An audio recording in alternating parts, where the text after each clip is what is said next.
चारों तरफ बहुत सारे फूल तो देखे होंगे, फूल तो बहुत रंग बिरंगे देखे होंगे, पर फूल का आखिर काम क्या है? क्या फूल का काम सजाना है, या कोई बंदा डेट करता है उसके अर्थी पर देना होता है, या घर का डेकोरेशन में होता है, या भगवान जी पे चढ़ाने के लिए ये होता है, या आखिर फूल का काम क्या है? तो आज हम फूल के संरचना के बारे में देखेंगे कि आखिर फूल की जो संरचना है किस तरह से मिलकर बना हुआ है, फूल के अंदर क्या क्या है, आखिर वो पौधे के लिए फूल क्या इम्पोर्टेंस है, ये सब इस वीडियो के अंतर्गत हम देखेंगे। तो आप लोग वीडियो को लाइक और चैनल को सब्सक्राइब करिएगा। अगर आप लोग को वीडियो अच्छा लगे तो एक प्यारा सा कमेंट करिएगा और वीडियो को शेयर करिएगा।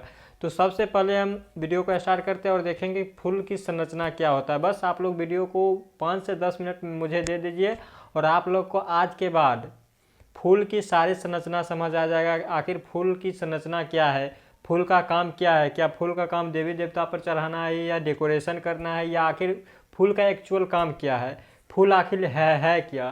तो चलिए इस वीडियो को स्टार्ट करते हैं। तो सबसे पहले देखिए हमारे पास एक डायग्राम बना हुआ है, जैसा भी डायग्राम है बस आप लोग को समझना है, अंडरस्टैंडिंग करना है कि आखिर फूल की संरचना किस तरह से मिलकर बना हुआ है। तो सबसे पहले देखिए फूल की जो ये नीचे वाले भाग देखे रहे होंगे, जो इस टाइप का भाग है, इसको क्या कहते हैं? इसको कहते हैं क्या कहते हैं? बाह्यदल कहते हैं। क्या कहते हैं? बाह्यदल कहते हैं। क्या कहते हैं? बाह्यदल। जब एक संख्या में एक हो तो उसको बाह्यदल कहेंगे, और जब एक से अधिक, किसी फूल में देखे होंगे कि जो हरा हरा टाइप का पत्ता होता है वो एक से अधिक होता है, जब एक से अधिक हो जाएगा तो उसको क्या कह देते हैं? बाह्यदल पुंज कह देते हैं। जब बहुत सारे हो जाएंगे तो क्या हो जाएगा? पुंज हो जाएगा। यानी कि एक संरचना में संख्या में एक रहेगा तो बाह्यदल, और बहुत सारे संख्या में हो जाए, देखिए इस पार भी है इस पार भी है, तो इसको क्या कह देंगे? बाह्यदल पुंज कह देंगे। इसका काम हो गया। अब इसके बाद देखेंगे क्या कहेंगे, जो ये संरचना है, ये संरचना है, इसको क्या कहते हैं? इस संरचना को हम कहते हैं, जो ये संरचना देखिए, ये संरचना को हम क्या कहते हैं? इस संरचना को कहते हैं दल पुंज। अगर संख्या में एक रहेगा तो दल, और बहुत सारे संख्या में रहेगा तो उसको क्या कहेंगे? दल पुंज कहेंगे। तो ये क्या, ये जो संरचना इस पार संरचना है, इसको क्या कहते हैं? इसको कहते हैं दल पुंज। क्या कहते हैं? दल पुंज कहते हैं। क्या कहते हैं? दल पुंज कहते हैं। क्या कहते हैं? दल पुंज कहते हैं। इंग्लिश में इसको कहते हैं कोरोला, और इसको क्या कहते हैं? जो बाह्यदल है, बाह्यदल को इंग्लिश में कहते हैं सीपल। क्या कहते हैं? सीपल। जो बाह्यदल है, बाह्यदल को इंग्लिश में कहते हैं कैलिक्स। क्या कहते हैं? CALEX, calyx. और जो दल पुंज है, दल पुंज को इंग्लिश में क्या कहते हैं? दल पुंज को इंग्लिश में कहते हैं कोरोला। क्या कहते हैं? कोरोला। COROLLA। क्या कहते हैं? कोरोला। अब ये दोनों संरचना होगी। आप इस संरचना को आप देख रहे होंगे, जो ये कुछ स्ट्रक्चर जैसे संरचना है, कुछ ये धागे नुमा संरचना है, इसको क्या कहते हैं? तो इसको कहते हैं, क्या कहते हैं? इसको कहते हैं पुंकेसर। क्या कहते हैं? क्या कहते हैं? पुंकेसर कहते हैं, या इसको पुमंग भी कह सकते हैं। अगर संख्या में एक रहेगा तो उसको कहेंगे पुंकेसर, और संरचना में अधिक हो जाएगा तो इसको क्या कहेंगे? पुमंग कहेंगे। क्या कहेंगे? पुमंग कहेंगे। पुमंग कहेंगे। जब संरचना में अधिक हो जाएगा तो इसको क्या कहेंगे? पुमंग के। पुमंग को इंग्लिश में कहते हैं एंड्रोसियम। क्या कहते हैं? NDROCIUM, एंड्रोसियम कहते हैं। जब संरचना में अधिक होगा तो इसको एंड्रोसियम कहेंगे। और अभी इस संरचना को देखिए, क्या इस संरचना को कहते हैं? जायांग। क्या कहते हैं? जायांग कहते हैं। क्या कहते हैं? जायांग कहते हैं। जायांग कहते हैं। इंग्लिश में इसको जायोसियम कहते हैं। क्या कहते हैं? जायोसियम। जायोसियम कहते हैं। तो हम इस फूल के इस डायग्राम के अंतर्गत हम फूल के सारे संरचना के बारे में समझ लिए कि आखिर किस संरचना को क्या नाम से जाना जाता है। और अब सारे को एक एक करके हम इसके बारे में जानकारी लेंगे कि आखिर बाह्यदल का काम क्या है, बाह्यदल है क्या, दलपुंज है, दलपुंज का क्या काम है, तो ये सब के बारे में हम देखेंगे। तो देखिए सबसे पहले हम जानेंगे, सबसे पहले देखिए फूल क्या है। फूल सबसे पहले थोड़ा बहुत इंट्रोडक्शन फूल के बारे में देख लीजिए। क्या है ये सब? ये जो आवृत बीजी पौधा होता है, क्या होता है? आवृत बीजी। जो आवृत बीजी पौधा होता है, आवृत बीजी पौधे क्या, ये क्या होता है? एक जनन का अंग होता है। जनन भाव आवृत बीजी पौधे, आवृत बीजी पौधे का एक जनन अंग होता है। क्या होता है? जनन अंग होता है फूल क्या है? आवृत बीज पौधे का एक जनन अंग होता है। जो फूल होता है, फूल मुख्य रूप से क्या होता है, कितने भागों से मिलकर फूल कितने भागों से बना हुआ है? तो जो फूल है, देखिए फूल कितने चक्र है, एक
पहला हेडिंग लगाइए बाह्य दल पुंज। क्या लगाएंगे? बाह्य दल पुंज।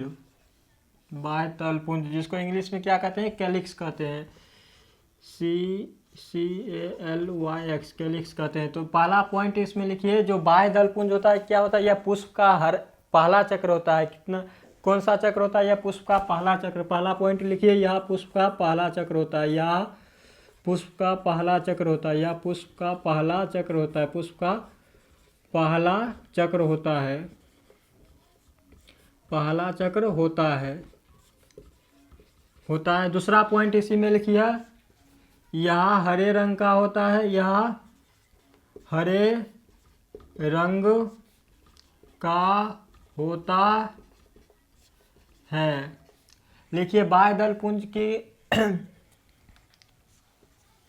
लिखिए इसके इकाई को, बाह्य दल पुंज के इकाई को बाह्य दल पुंज के इकाई को बाह्य दल कहते हैं। क्या कहते हैं? बाह्य दल पुंज के इकाई को बाह्य दल कहते हैं। इकाई को बाह्य दल कहते हैं। क्या कहते हैं? बाह्य दल कहते हैं। बाह्य दल कहते हैं।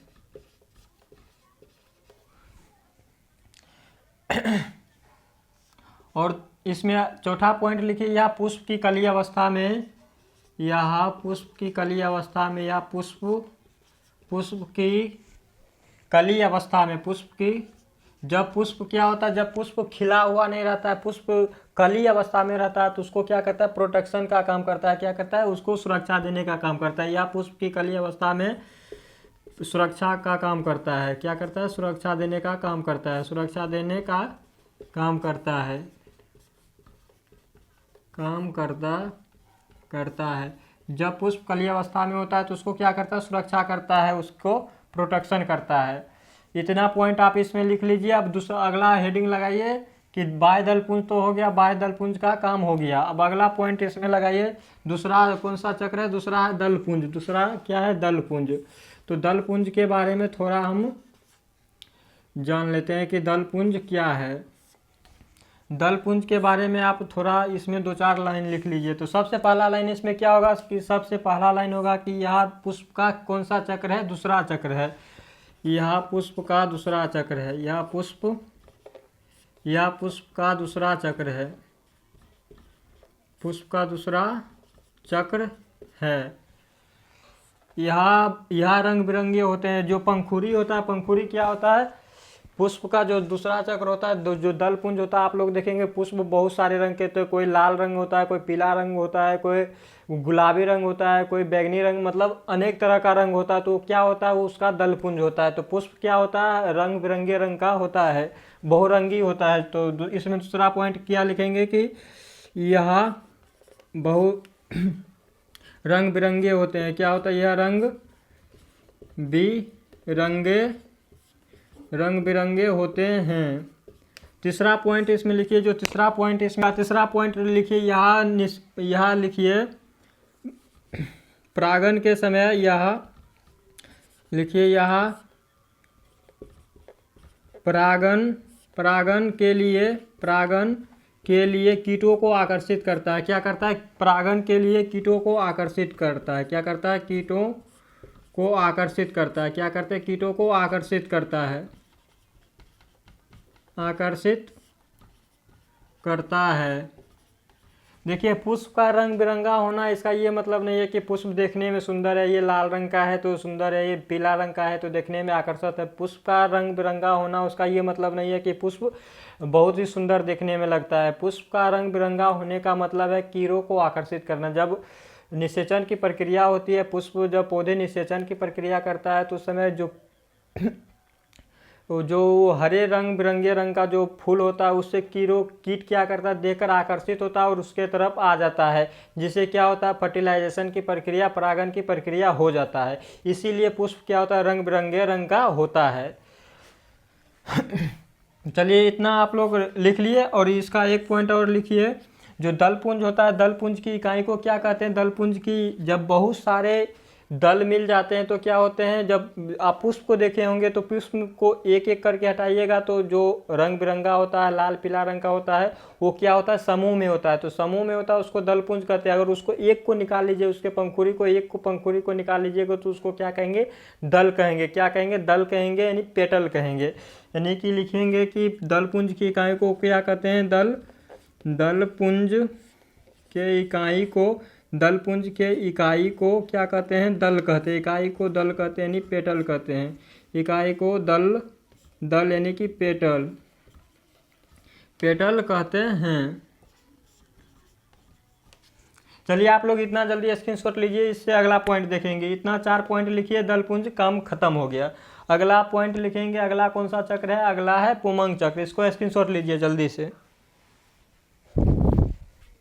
पॉइंट अगला कौन सा चक्र है, अगला पुमंग है, यानी कि क्या है, एंड्रोसियम है। एंड्रोसियम के बारे में थोड़ा जान लेते हैं क्या होता है। तो अगला पॉइंट, तीसरा पॉइंट क्या है, तीसरा पॉइंट में हेडिंग लगाइए पुमंग। क्या है, पुमंग यानी एंड्रोसियम। इंग्लिश में क्या कहते हैं, पुमंग को इंग्लिश में कहते हैं एंड्रोसियम। क्या कहते हैं, एंड्रोसियम, DROCIUM, एंड्रोसियम कहते हैं। तो पुमंग क्या है, पुमंग के बारे में थोड़ा बहुत लिख लेते हैं। तो जो पुमंग होता है, पुमंग पुष्प का तीसरा चक्र होता है। सबसे पहला पॉइंट, पुष्प का क्या होता है, तीसरा चक्र होता है। इसका पहला पॉइंट लिखिए, यह पुष्प का तीसरा चक्र होता है। यह पुष्प का तीसरा चक्र होता है। यह पुष्प का तीसरा चक्र होता है, तीसरा चक्र होता है। उम्मीद है कि आप लोग को बहुत ही अच्छा से समझ आ रहा होगा। और इस तरफ पॉइंट बाय पॉइंट आप लिखिएगा तो कभी भी नहीं भूल सकते हैं। या क्या पुष्प का तीसरा चक्र होता है, इसमें दूसरा पॉइंट लिखिए, यह पुष्प का नर भाग होता है। क्या होता है, यह पुष्प का नर भाग होता है। यह पुष्प का नर भाग होता है, जहाँ पे क्या होता है, यह पुष्प का नर भाग होता है, जहाँ पे क्या होता है, परागकण का निर्माण होता है। किसका निर्माण होता है, परागकण का निर्माण होता है। जहाँ पे यह पुष्प का नर भाग होता है, जहाँ पे क्या होता है, परागकण का निर्माण होता है। परागकण क्या है, परागकण नर युग्मक है। फूल का नर युग्मक क्या है, परागकण। या जहाँ पे परागकण का निर्माण होता है, परागकण का निर्माण होता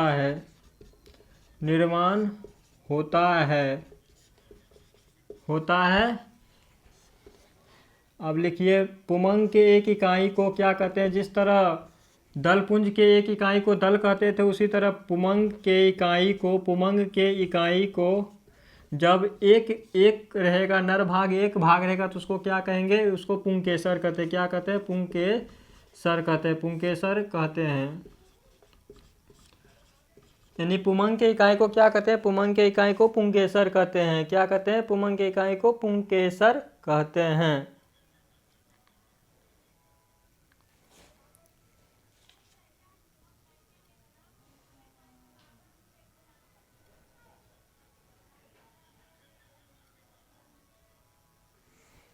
देखिए पुमंग पुमंग किस तरह का होता है, इसका कुछ इस तरह का संरचना होता है, इसका कुछ इस तरह का संरचना होता है, जो इस तरह का संरचना होता है। तो इसके संरचना को क्या क्या नाम से जानते हैं, तो इसको बारे में हम थोड़ा बताते हैं। इसके देखिए पुमंग के मुख्य रूप से दो संरचना होता है। कितने, तो पुंकेसर के दो संरचनाएं, पुंकेसर के दो भाग होते हैं। पुंकेसर के दो भाग होता है। कितने भाग होता है, पुंकेसर के दो भाग होते हैं,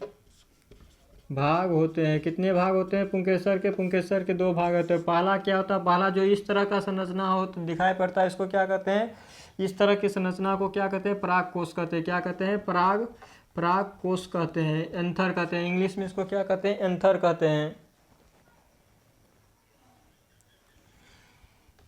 इंग्लिश में क्या कहते हैं, एंथर कहते हैं, इंग्लिश में एंथर कहते हैं। और ये लकड़ी नुमा संरचना जो दिखाई पड़ता है लंबा, इसको क्या कहते हैं, पुतंतु कहते हैं, पुतंतु कहते हैं। यानी इंग्लिश में फिलामेंट कहते हैं, फिलामेंट कहते हैं। और जहाँ पे परागकोष और पुतंतु मिलता है, इसको योजी कहते हैं। क्या कहते हैं, योजी कहते हैं। जहाँ पे जुड़ता है, यानी कि परागकोष और पुतंतु जिस भाग पे जुड़ता है, उस भाग को योजी कहते हैं।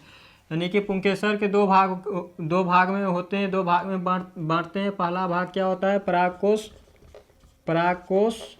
पहला भाग परागकोष होता है, और दूसरा भाग क्या होता है, पुतंतु होता है। क्या होता है, पुतंतु होता है। जल्दी से आप लोग स्क्रीनशॉट लीजिए। और पुमंग का भी काम खत्म हो गया है। संरचना को आप लोग याद रखिएगा, जो ये टोपी नुमा ये संरचना ऊपर की जो संरचना होती है उसको परागकोष कहते हैं, इंग्लिश में एंथर कहते हैं। और जो लंबा संरचना होता है, धागे नुमा जो संरचना होता है, उसको क्या कहते हैं, पुतंतु कहते हैं। इंग्लिश में क्या कहते हैं, फिलामेंट कहते हैं। जहाँ पे पुतंतु और परागकोष जुड़ता है यानी मिलता है, उसको योजी कहते हैं।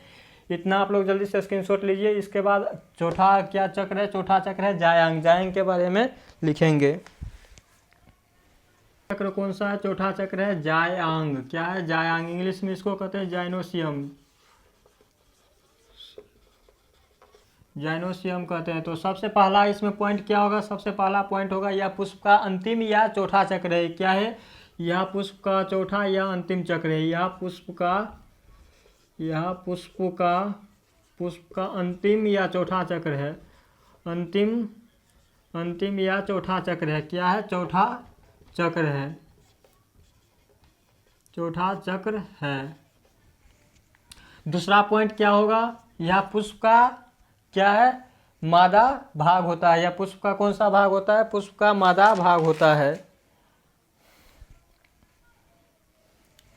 या पुष्प का कौन सा भाग होता है, या पुष्प का होता है मादा भाग होता है। या पुष्प का मादा भाग होता है, मादा भाग होता है, पुष्प का मादा भाग होता है। जहाँ पे क्या होता है, मादा युग्मक, यानी कि जहाँ यह पुष्प का मादा भाग होता है, जहाँ पे क्या होता है, मादा युग्मक का निर्माण होता है।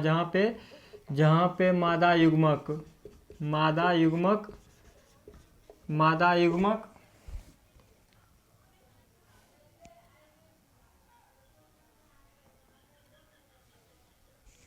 जहाँ पे क्या होता है, मादा युग्मक का निर्माण होता है, मादा युग्मक का निर्माण होता है। दूसरा पॉइंट हो गया। और इसका इकाई को जब जिस तरह पुमंग एक संख्या में था तो उसको पुंकेसर कहते थे। और इसी तरह जो जायांग होता है, बहुत सारे क्या होता है, बहुत सारे स्त्री केसर एक साथ मिल जाता है। जब पुष्प में एक स्त्री केसर होगा तो उसको जब संख्या में एक होगा तो उसको स्त्री केसर कहेंगे। जब बहुत सारे स्त्री केसर एक साथ हो जाएगा, जब बहुत सारे स्त्री केसर क्या होगा, मिल जाएगा, तो उसको क्या कहेंगे, जायांग कहते हैं। यानी बहुत सारे स्त्री केसर एक साथ हो जाता है तो उसको जायांग कहते हैं, और जब संख्या में एक होता है तो उसको क्या कहते हैं, स्त्री केसर कहते हैं। यानी कि जायांग के इकाई को क्या कहते हैं, जायांग के इकाई को स्त्री केसर कहते हैं। क्या कहते हैं, जायांग के इकाई को स्त्री केसर कहते हैं, स्त्री केसर कहते हैं, स्त्री केसर कहते हैं। स्त्री केसर को कितने भागों में बांट दिया गया, स्त्री केसर के 3 भागों में बांट दिया गया है। कितने भागों में बांटा गया, स्त्री केसर के 3 भाग होते हैं। कितने भाग होते हैं, स्त्री केसर के 3 भाग होते हैं। कितने भाग होते हैं, 3 भाग होते हैं, 3 भाग होते हैं। पहला भाग क्या होता है, देखिए स्त्री केसर कुछ इस टाइप का होता है, आप लोग संरचना देखे होंगे, कुछ इस तरह गुब्बारे के नुमा नीचे फुला रहता है, जहाँ पे क्या होता है, जहाँ पुष्पासन पे ये टिका रहता है, ये क्या होता है, पुष्पासन होता है। पुष्पासन पे जाके ये कुछ इस तरह का संरचना होता है जो टिका हुआ रहता है। यहाँ पर कुछ इस तरह के संरचना, टोपी जैसा संरचना होता है। तो इसको क्या कहते हैं, इसको कहते हैं, इसको क्या कहते हैं, इसको कहते हैं वर्तिकाग्र। क्या कहते हैं, वर्तिकाग्र, यानी कि एस्टिग्मा, इंग्लिश में कहते हैं एस्टिग्मा, इंग्लिश में कहते हैं स्टिग्मा। जो देखिए लड़की लोग ज़्यादा क्या करती है, स्टाइल मारती है। तो जिस तरह ये जो मादा भाग है तो क्या करता है, लड़की लोग ज़्यादा स्टाइल मारता है। तो वर्तिकाग्र हो गया, जो ये लंबे संरचना, नलीनुमा जो संरचना देखते हैं, ये जो लंबा संरचना, इसको क्या कहते हैं, लंबे नुमा संरचना को वर्तिका कहते हैं। क्या कहते हैं, वर्तिका, यानी इंग्लिश में इसको कहते हैं स्टाइल। क्या कहते हैं, स्टाइल। सबसे ऊपर टोपी जैसा संरचना है उसको क्या कहते हैं, उसको वर्तिकाग्र कहते हैं, यानी स्टिग्मा कहते हैं। जो ये लंबी नलीनुमा संरचना होता है उसको क्या कहते हैं, वर्तिका कहते हैं, यानी कि स्टाइल कहते हैं। और जो ये गुब्बारे जैसे फूला संरचना रहता है इसको क्या कहते हैं, इसको अंडाशय कहते हैं। क्या कहते हैं, अंडाशय, जहाँ पे क्या होता है, मादा युग्मक का निर्माण होता है। और इसमें कुछ इस तरह का संरचना होता है, इस तरह का संरचना होता है, कुछ इस तरह का संरचना होता है। इसको कहते हैं बीजांड। क्या कहते हैं, बीजांड या गुरु बीजाणुधानी कहते हैं। क्या कहते हैं, बीजांड कहते हैं, इसको बीजांड कहते हैं। जहाँ पे क्या होता है, बीज का निर्माण होता है। इसको क्या कहते हैं, इसको कहते हैं पुष्पासन। पुष्पासन का मतलब क्या होता है, पुष्पासन का मतलब होता है कि जहाँ पे किसी का आसन हो, पुष्प का मतलब कि यानी पुष्प का आसन हो, जहाँ पे पुष्प का सारा भाग टिका होता है उसी को क्या कहते हैं, पुष्प आसन कहते हैं। तो चलिए स्त्री केसर के कितने भाग होते हैं, स्त्री केसर के तीन भाग होते हैं। पहला भाग क्या है, पहला भाग है वर्तिकाग्र। क्या है, वर्तिकाग्र, यानी कि स्टिग्मा। दूसरा भाग क्या है, दूसरा भाग है वर्तिका यानी स्टाइल, वर्तिका यानी स्टाइल। और तीसरा भाग क्या है, तीसरा भाग है अंडाशय यानी कि ओवरी। इस तरह हमारा ये जो यानी फूल का जो भाग है ये सारा कंप्लीट हो चुका है। यानी फूल के सारे संरचना के बारे में हमने एक एक करके डिस्कस कर चुका है कि फूल के कितने चरण होते हैं, कितने चक्र होता है, और कितने सारे चक्र के बारे में हम एक एक करके पॉइंट करके देख चुके हैं। तो आई होप कि आप लोग को ये वीडियो समझ आया होगा, और वीडियो समझ आया हो तो वीडियो को लाइक और चैनल को सब्सक्राइब करिएगा, और एक प्यारा सा कमेंट करिएगा कि कैसा आप लोग को ये क्लास लगा। बहुत ही अच्छे से हमने डिस्कस कर दिए हैं। अगर इसी तरह आप लोग भी पॉइंट बाय हर चक्र को याद रखते हैं तो बहुत ही आसानी से फुल आप लोग क्या करिए, आसपास जाइए, कोई एक सा फूल लीजिए और फूल के सारे चक्र को निकालिए और एक एक चक्र को निकालिए और समझिए कि इस चक्र को क्या कहते हैं। इस तरह अगर माइंड में डायग्राम इमेजिनेशन करिएगा, उसको क्या करिएगा, इमेजिन करिएगा, तो आपको एक एक पॉइंट समझ आ जाएगा कि फूल आखिर इस फूल का चक्र का क्या काम है, इसका क्या काम है। तो चलिए आज की वीडियो को यहीं पर एंड करेंगे, मिलेंगे नेक्स्ट वीडियो में, तब तक के लिए राधे राधे, बाय बाय।